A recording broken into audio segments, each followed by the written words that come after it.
Ramatiz, é muito comum ouvirmos das pessoas algumas explicações sem lógica, das quais se utilizam para justificar atitudes reprováveis. Diz-se comumente: não fui eu quem fez aquilo, ou não era eu naquele momento, pois eu não costumo fazer isto, ou ainda eu não sei o que deu em mim naquele momento. Muitos até culpam os espíritos por atos que são intimamente seus. Mesmo que tal atitude seja novidade, ainda assim, será em sua maioria fruto das imersões mentais e emocionais, que, irradiadas pelas projeções conscienciais, jorram no comportamento humano, induzindo este a atitudes esdrúxulas por vezes, mas ainda assim atitudes pessoais e conhecidas de seu praticante. Mesmo que estivessem adormecidas há séculos, este, em algum tempo, já o fez. Por isso a teoria das obsessões. Os espíritos nos induzem, mas somos nós os agentes que consolidam os atos. Se nos induzem, é porque encontram nestas projeções conscienciais, em cuja mesma dimensão operam estes espíritos, subsídios e desequilíbrio momentâneo. Não há justificativas para quaisquer atos, e se os cometemos, é porque somos potencialmente capazes de cometê-los. Pergunta 84. Isto significa que, se, no passado vivemos numa personalidade de alguma espécie de gladiador ou assassino, esta personalidade pode emergir, provocando alguma espécie de distúrbio psíquico? Ramatiz, e de onde vós pensais que se originam as enfermidades? É lógico que toda doença vem de comportamentos deteriorados. As personalidades não morrem com o corpo, mas permanecem adormecidas no espírito. Se fosse ao contrário, todas as criaturas más, após o desencarne, poderiam rumar para o mundo das bem-aventuranças, redimidas de seus atos.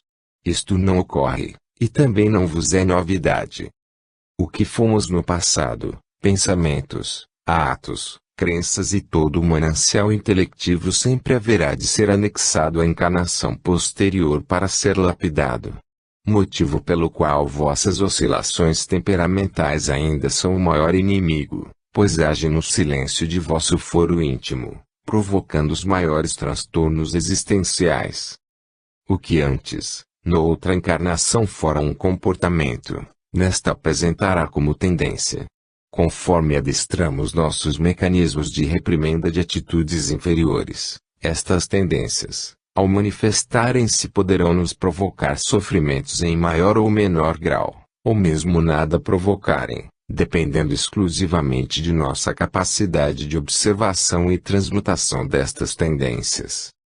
Pois, afinal, temos o conhecimento de muitos que lutaram contra suas tendências inferiores, alçando voos mais altos. Prova de que a possibilidade de transformação dos nossos defeitos em qualidades é imensamente viável. Pergunta 85. Seria então a reprimenda interior o melhor caminho? Ramatiz, na falta de mecanismo menos destrutivo, vos resta reprimir muitas das tendências que afloram em vosso âmago. Mas, insistimos que só a compreensão destas tendências é que vos libertará, não sendo mais preciso reprimir nada. Com a represa emocional esgotada, não haverá necessidade das comportas estarem fechadas. Assim, aprendereis a viver em harmonia com o cosmo. Pergunta 86. Se bem entendemos, tratais o ato de reprimir, como um ato de negação de nossas realidades íntimas. Seria isso? Ramatiz, reprimir a vontade de cometer algum sortilégio não caracteriza propriamente a negação de nossa realidade, mas sim, a consciência de que o resultado de um ato qualquer acarreta uma reação da qual ainda não podeis fazer ideia. Pois que tudo reage conforme nos propomos atuar. Mas isto não significa que tenhamos de furtar a nós próprios as oportunidades de crescimento natural por medo de tudo. O medo é fruto da ignorância e não lega o crescimento a ninguém. Temos que saber andar à beira do precipício, se assim for necessário, sem nos alterarmos com a altura do abismo. De outra forma, consideramos a vergonha de nos mostrarmos aos outros, de nos vermos transparentes diante de tendências já praticadas, o maior inimigo do crescimento evolutivo. O que podemos esconder dos outros, através do verniz de uma boa conversa, de uma aparente espiritualização, não podemos jamais esconder de nós mesmos, pois nosso maior juiz, a própria consciência, haverá de nos chamar à responsabilidade de uma conduta reta, verdadeira bússola nortear nosso rumo espiritual. Pergunta 87. Que quereis dizer com tais afirmações? Ramatiz, queremos dizer que os vernizes da conveniência constituem os piores obstáculos de vazão destas pulsões deflagradas pelas projeções conscienciais, e que ganham forma no campo do comportamento humano. Escondidas sob o orgulho doentio, contaminam o campo celular, gerando as doenças medonhas que a humanidade tem enfrentado nos últimos tempos. Por isso o momento do autoconhecimento. Pergunta 88. Voltemos ao questionamento das personalidades vivenciadas no passado. Por que estas interferem de maneira intensa na existência vigente? Ramatiz, se partirmos do pressuposto de que a reencarnação é o sistema evolutivo que faculta ao espírito a oportunidade da correção e o aprimoramento, nada mais natural que estas personalidades aflorem trazendo a lembrança de que é necessária a reciclagem dos comportamentos truncados. É preciso compreender que estas personalidades de passado em nada interferem, mas se posicionam de forma a serem identificadas pela própria consciência encarnada, para que esta lhes dê a finalidade do aperfeiçoamento. A interpretação da interferência somente ocorre porque o afloramento nem sempre provoca um quadro sintomatológico agradável. Percebemos que em muitas situações, a proposta encarnatória é positiva ao espírito, mas a força que este propõe para modificar-se, muitas vezes não é suficiente, vindo a debater-se com suas tendências, entranhadas em sua personalidade, e adquiridas nas noites dos séculos. Pergunta 89. Seriam estas personalidades doentias como que vícios físicos do tipo tabagismo, alcoolismo, drogadição e outros? Ramatiz, ante uma comparação mais palpável, a mesma força que uma criatura faz para adestrar suas tendências comportamentais, muitas vezes sucumbindo a si própria, outra criatura, já envolvida por um dos hábitos supracitados, vê-se presa e subjugada na teia dos vícios, sem forças para libertar-se deles. Diríamos que a nocividade destas personalidades é bem maior, considerando que são automatismos de nossa personalidade e se manifestam sem a menor percepção consciente. É como se agíssemos e depois percebêssemos o grau de redundância de nossas atitudes.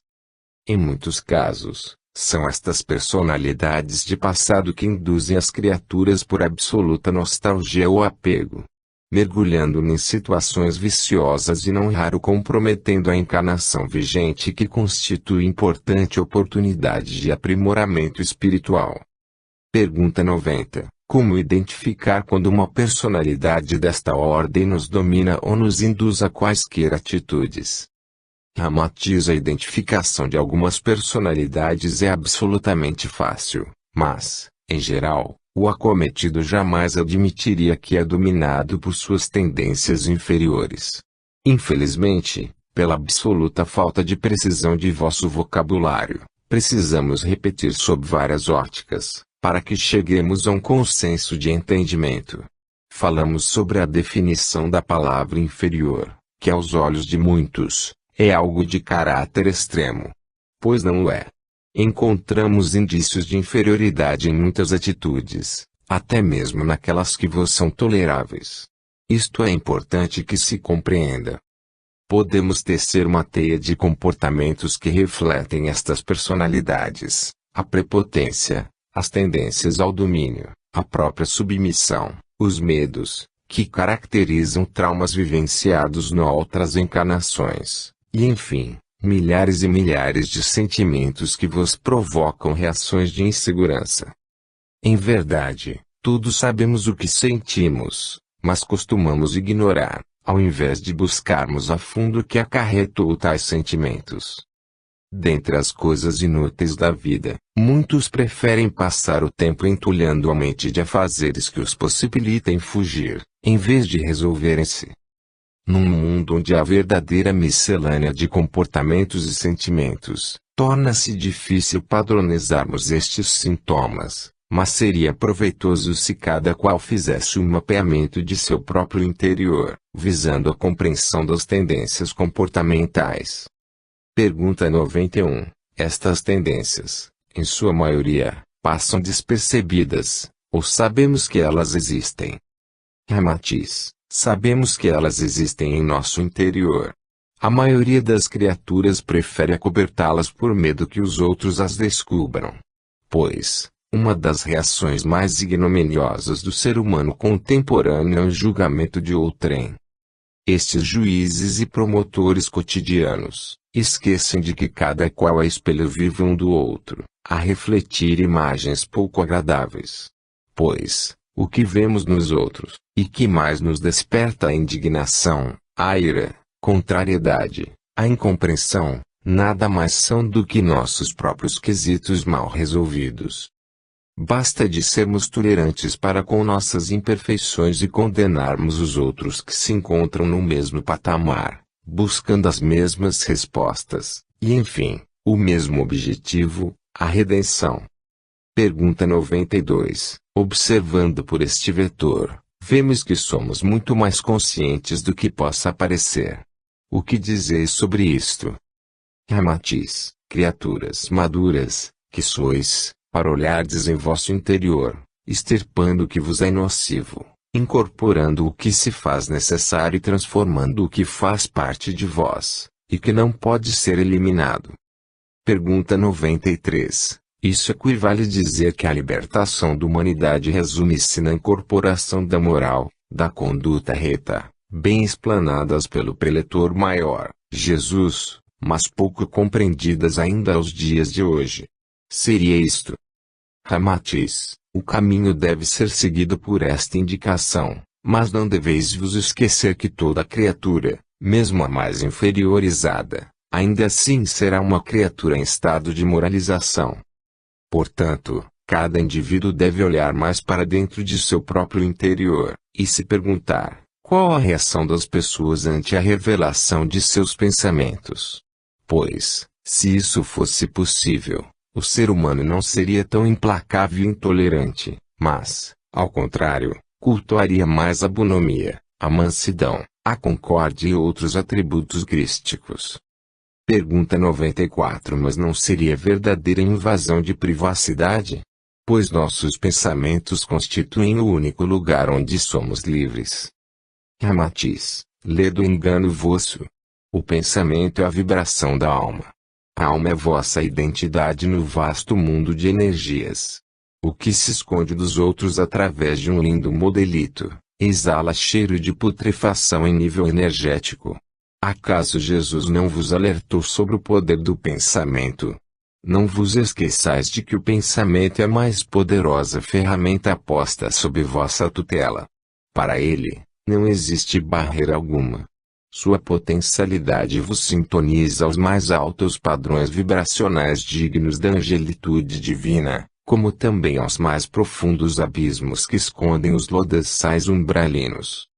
Portanto, não sois tão livres no mundo dos pensamentos, devido ao poder que este detém. Pergunta 95. E nossa intimidade, onde fica? Exposta a tudo e a todos. Ramatiz. Vosso questionamento jamais provocaria comoção alguma em um ser de maior evolução. Pois somos o que pensamos.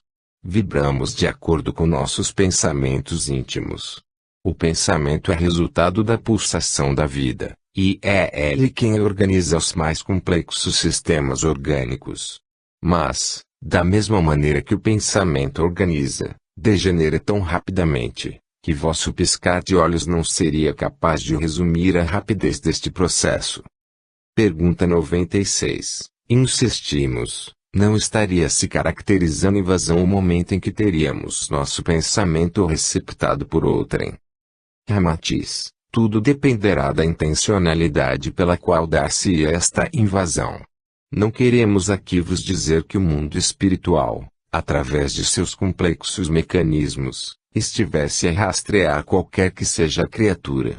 Por outro lado, a consciência de que temos de ordenar nossos pensamentos, eliminando gradativa e firmemente todos aqueles que contenham teores de baixa vibração, ecoa cada vez mais em nosso âmago. No momento do despertar de vosso psiquismo, tudo que é gerado em vosso âmago, não tardará a vos denunciar, conduzindo-vos no mínimo a situações de constrangimento. Nestes tempos de vigiai e orai, a humanidade descobrirá toda a potencialidade do pensamento alavancando sua própria felicidade. Ramatiz. Capítulo 5. Apêndice. Composto de perguntas anexas, organizado por Sebastião Carvalho, para Ramatiz e Navarana. Pergunta 97. Em mediunismo, lemos a posição esclarecedora, quanto à mediunidade não ser orgânica, isto é, não ser do corpo físico, mas do perispírito. Em outros momentos, lemos que a mediunidade não é um dom, mas uma outorga, porque o dom já é patrimônio do espírito, enquanto a mediunidade que agora é outorga, se bem utilizada poderá vir a ser patrimônio no futuro. Ramatiz. Todos sabemos que o elo que interliga vós encarnados ao mundo espiritual, nem sempre se dá pelas responsabilidades dos dotes mediúnicos, que, antes de serem entendidos como dom do espírito, são uma necessidade quase que compulsória ao encarnante, visto que este atuou em sua jornada reencarnacionista, com alguma irresponsabilidade, gerando a necessidade do reparo, ante os estragos que cometerá lhes. Noutra situação, quando alguma criatura não possui mediunidade, ou, de alguma maneira, não é percebida pelos meios mais conhecidos de análise de grau mediúnico, seria um equívoco dizer que esta não possui mediunidade, e, por efeito, está livre da ciranda kármica do reajuste ante as práticas caritativas, como bem nos ensina o Espiritismo. Se a mediunidade é entendida hoje como mecanismo em anexo ao equipo perispirítico, é porque ainda se caracteriza em corpo estranho, fazendo com que as defesas naturais do espírito, através das manifestações psíquicas de desajustes, sinalizem que há algo a ser expelido. E bem sabeis que o prurido qual vosso espírito precisa expelir, representa as oportunidades mal aproveitadas outrora, em troca de prazeres efêmeros e fruitivos, no desfrute da irresponsabilidade, ainda tão comum aos vossos dias. Em outras palavras, mediunidade pode ser muito bem compreendida como furúnculo que ajuda o prurido dos sentimentos, que identifica um médium passível de quaisquer desequilíbrios, gerados pela presença desta divina ferramenta, a ser escoado, esvaziando as bolsas infecciosas, na busca pela cura interior, e, depois de a criatura estiver plenamente identificada com o alto, quiçá, poderá trilhar os caminhos de um Jesus, espírito cujo dom mediúnico, longe de desequilibrá-lo, proporciona, de maneira simbiótica, o contato com o próprio Deus, através de canais de elevada estirpe sideral, nossos irmãos mais evoluídos. A consequente espiritualização do ser humano, tornando-se identificado com a angelitude dos seres mais altos, o tornará perpetuamente ligado ao mundo espiritual, até que, por superação das exigências da reencarnação, não mais tenha de voltar à matéria, com o intuito de assimilar as lições divinas, ligando-se cada vez mais ao seio do Pai, fazendo com que o veículo que entendeis por mediunidade, não seja mais do que a consciência da onipresença de Deus, no interior de cada criatura, que habita esta infinita residência cósmica, a qual todos moramos. Pergunta 98. O que levou Kardec a aceitar a resposta da questão 723 do Livro dos Espíritos, quando a verdade afirmou que a carne nutre a carne, ou o homem pereceria, dando-nos a impressão de manifestar-se em favor do carnivorismo, ignorando o vegetarianismo e os próprios animais vegetarianos? Ramatiz trata-se de uma posição muito delicada, levando em conta que o ocidental não está preparado para assimilar alguns milhares de conceitos, que por tal motivo, encontram-se adormecidos nos arredores da psicosfera terrícola. As culturas do Ocidente, no que tange certos hábitos, principalmente o vegetarianismo, ainda não conseguiram assimilar a proposta da conscientização alimentar. Não é possível que o homem, tendo adentrado o terceiro milênio, ainda precise justificar que os animais, irmãos menores, ganhem evolução, através do sacrifício de suas próprias vidas. E, que suas vísceras e corpos, requintadamente trucidados, enfeitem os banquetes de ceias festivas, presenciando os discursos de líderes de sociedades protetoras de animais, e outros ecologistas, indignados com a extinção das espécies, que compõem vossa fauna terrícola. Sem dúvida alguma, o homem adentra a era do mentalismo, com o arquétipo do primitivismo empírico, onde, pela experiência, enfatiza que precisa da proteína animal, temeroso de que seu corpo padeça. A necessidade da alimentação carnívora faz-se importante ao ser humano pela imposição, no momento em que este, ao iniciar, em sua existência corpórea, os primeiros experimentos gastronômicos, preparados com muito amor por seus progenitores, nem sequer é questionado se gostaria de comer carne, ou preferiria alguma pasta de legumes. Pois não consegue, pela força de seu estado psicológico, ainda precário, dizer que o que lhe estão servindo como alimentação, não é mais do que uma violência ao tão frágil aparelho digestivo. Por outro lado, a confiança de quem lhe é dada a tarefa tutelaria, se mostra inconteste, a ponto de tomar do mais letal veneno, pensando ser remédio, se lhe oferecerem. Como vedes, as viciações gastronômicas iniciam logo no berço, tornando, acima de tudo, com o passar do tempo, muito mais um hábito alimentar, do que qualquer outra necessidade, como afirmam aqueles que defendem a alimentação carnívora. Pergunta 99. Ainda, dentro das questões da alimentação, muitos afirmam que Hitler também era vegetariano. Assim dizem, com o intuito de alegar que vegetarianismo não projeta ninguém aos auspícios da evolução. O que dizeis a respeito? Ramatiz, de uma vez por todas, é preciso compreender que não foi o hábito alimentar de Hitler, que o levou à prática do genocídio ignominioso, e sim, sua conduta e ambição. Mas, da mesma forma que Hitler era vegetariano, Jesus, sintonizado com as propostas do alto, também mantinha alimentação frugal, abolindo as viciações terrícolas, e, pela natureza de seu espírito amoroso, não tomou a mesma atitude que Hitler. Com isso, quer-se dizer que a prática de uma alimentação vegetariana, longe de dotar alguma criatura de inspirações altruísticas, apenas predispõe ao ser humano ao retorno de sua intrínseca natureza, deixando a alimentação carnívora, as criaturas selvagens, as quais o instinto lhes servem como meio de sobrevivência. Pergunta 100. Recentes textos foram escritos atribuindo a Hercílio Mães, vosso médium, atualmente no plano incorpóreo, diversos defeitos da recepção e transmissão das mensagens de Ramatiz. Qual a realidade em torno destes fatos?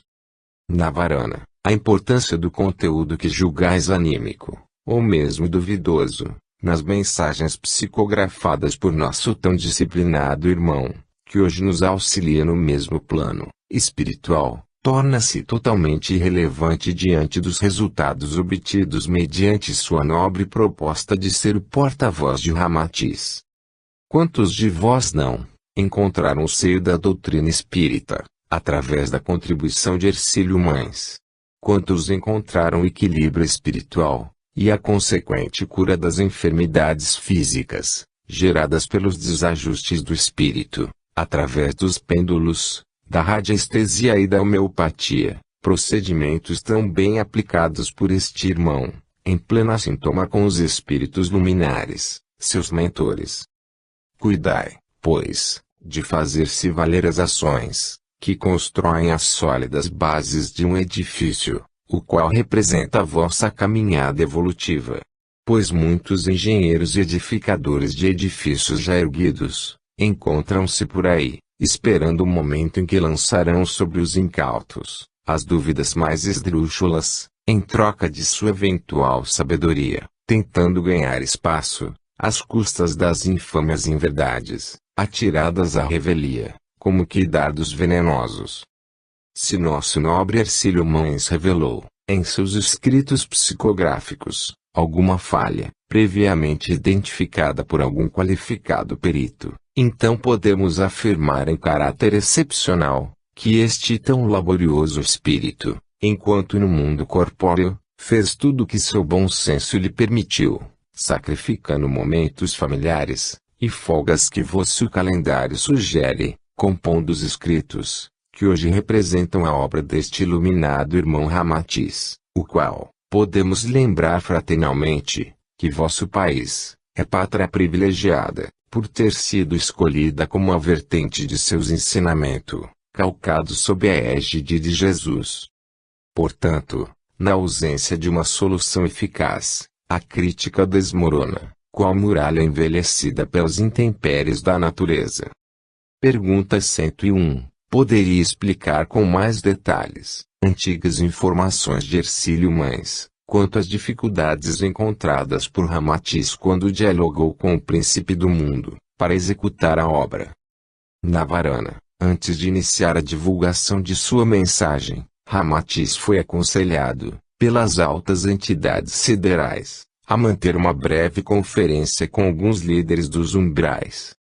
Esta conferência, cuja proposta era de manter a paz, em seu grau máximo possível, contou com a presença de espíritos luminares, a fornecer sustentáculo a Ramatiz, para que este adentrasse as regiões mais profundas dos umbrais, reunindo-se então, com personalidade tão conhecida e amplamente citada, como a dirigente de instituição umbralina ligada aos desvarios do sexo, Tamerlão.